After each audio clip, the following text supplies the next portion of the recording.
How to use Snapchat memories. Hi everyone, welcome back to this tutorial. In this video, I'll show you how to use your Snapchat memories. So now let's get started. First of all, you have to open the Snapchat application, and before that, make sure that it's updated to the latest version available and you're also logged in with your specific account. Once you open the app and tap on the camera icon, on the left side, you will see an icon. Simply tap on it to access your snaps and camera roll. From your camera roll, you can upload videos directly to memories, and in the stories section you can view the stories you have saved in the past. There is also a feature called My Eyes Only. This allows you to create a password so only you or those who know the password can access this private folder. If you want to use your Snapchat memories, simply select and click on the snap from your memories section.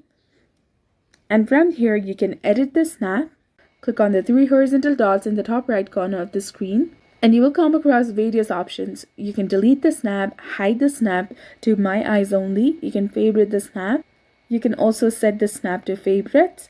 You can edit the snap, remix the snap, copy link, or export a sent snap to your device or any other friend.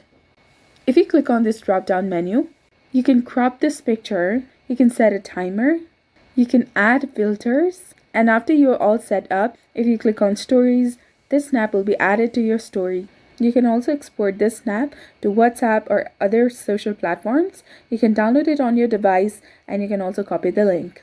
If you click on this send to option, you can select specific friends to send them. Click on this arrow icon again. Click on save changes, and this snap will be sent to your specific friend you've selected. So this was all about it. This is exactly how you can use your Snapchat memories. If you found this guide helpful, please consider leaving a like and subscribing to our channel. Thank you for watching. See you in the next one.